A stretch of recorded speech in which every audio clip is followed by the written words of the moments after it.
Washichu o ahishni tokam. Dakota oyate dokechi ihidaka Before the unke. whites came here, the Dakota people moved around however they wanted. Of course, we followed the buffalo and would camp there. And then, too, Dakota would use everything that grew on the earth and respected it. Il y a quelque chose de magique dans la prairie. There is something magical about the prairies. The fresh breeze that springs up, the sweet grass everywhere, the blue of the sky, all combine to free one's spirit. French mapmaker Joseph Nicollet was not the first European to travel to the American prairies, but he was the first to arrive with the heart of a philosopher. Nicollet fell in love with the land and the people. The accurate and beautiful map that he made of the region is one of the most important contributions to American geography. It is the map upon which all maps of the West would depend. Ironically, it undoubtedly hastened the settlement that forever transformed the Dakota way of life.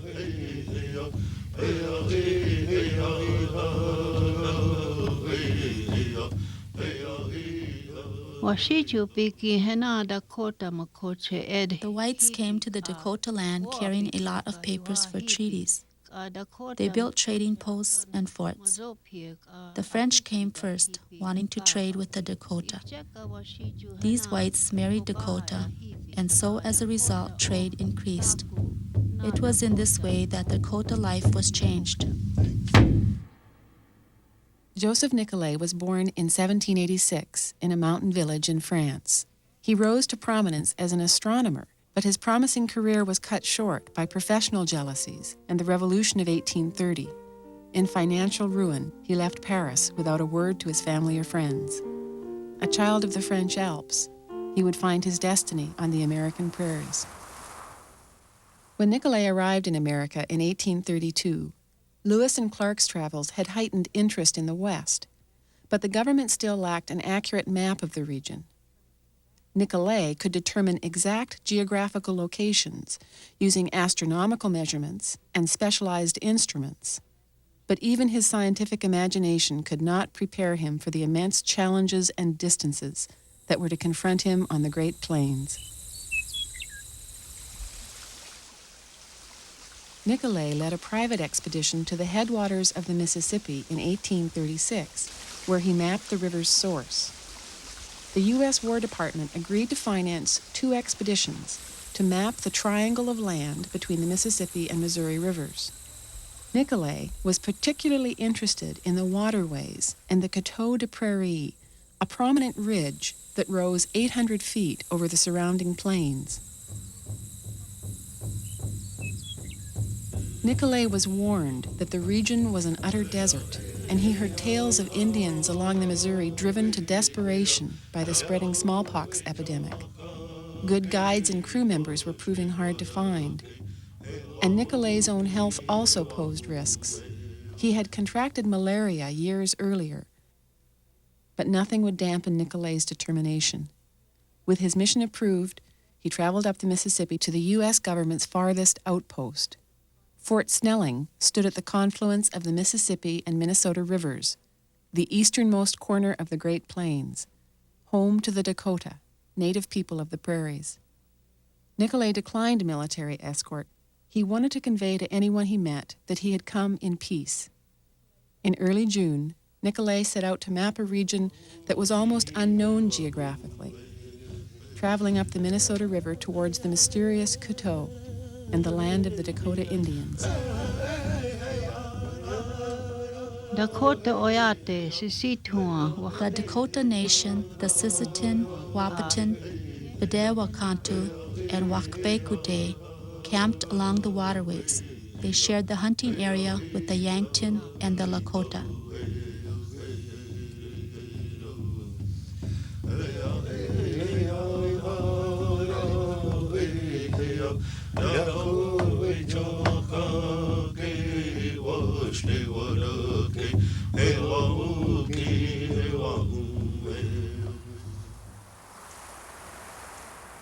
For many days, the party encountered nothing but undulating prairie. the landscape began to work its magic on Nicollet. En voyageant sur cette belle Traveling on this beautiful prairie, we lose a good half hour in looking through the telescope at the crest of a hill on which our men believe they have distinguished something moving. The beautiful weather continues. The wind is always blowing. Soon, they began to see traces of Indian camps.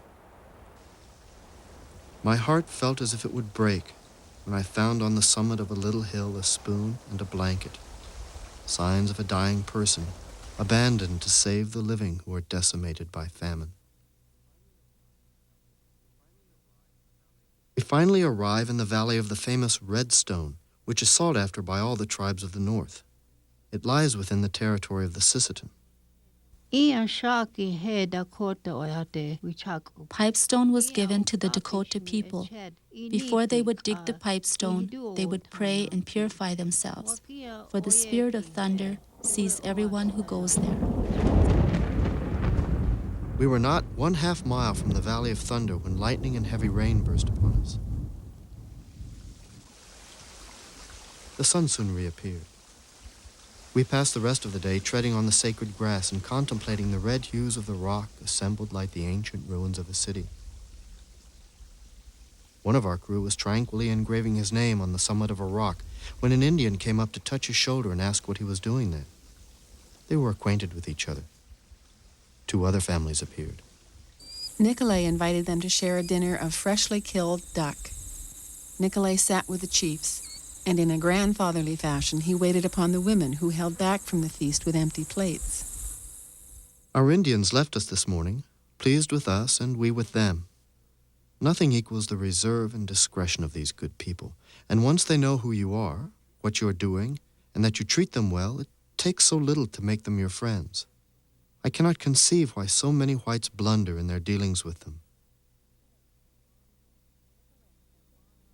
Nicollet spent long hours listening to Dakota elders.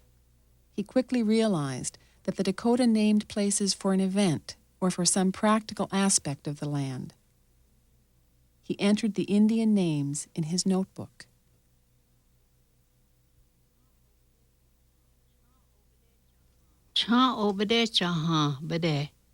Scatterwood Lake, where one could collect firewood.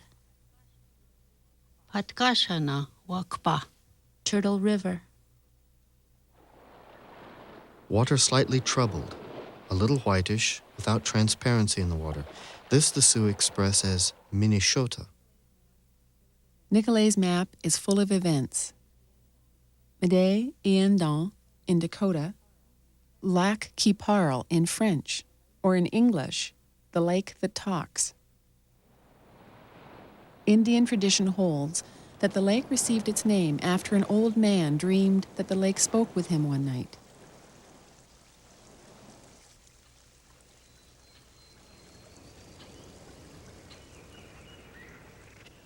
It was at Lac qui parle that Nicollet met Renville.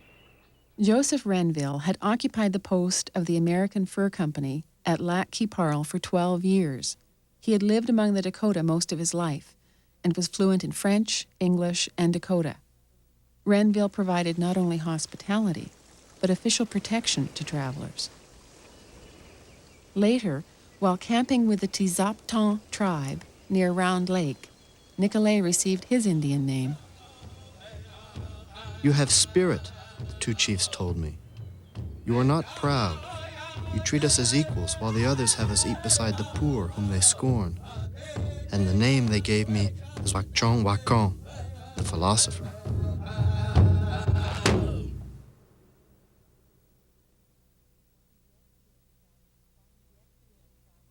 The expedition traveled as far north as Devil's Lake. Nicollet arrived during the heat of midsummer. We are very sad in our camp, and I don't know why. The country is deserted. No living human, friend or enemy, has left any trace of their presence in this region. Nicollet carefully mapped the lake and concluded that it had no outlet, correcting earlier rough maps of the region. He also reflected on the area's farming potential. The excellent soil and healthful climate would assure success, but it is not thus that we ordinarily proceed in the beginning. Destruction is unhappily too often the prelude to settlement. The party turned southeast on the last leg of the journey that would take them, finally, to the goal of the trip, the summit of the Coteau de Prairie. We climb the slope of the Coteau des Prairies and find ourselves in the midst of an immense plateau, before a vast and magnificent valley, spreading to the horizon. I pity anyone whose soul could remain unmoved under such a scene. This prominent ridge defined the region's watershed. Waterways flowing north reach the Red River and Hudson Bay, and waterways flowing south reach the Mississippi and finally the Gulf of Mexico. Late in August, the party headed for Fort Snelling, their mission accomplished. Nicollet spent 2 final days in the West with Renville to finish up his notes because he feared civilization might interfere with his thoughts. When Nicollet arrived in Washington, D.C. in early January, he set about to create his masterwork. Nicollet insisted that the map include hatchering marks. Maps revealing the height of land were a revolutionary concept.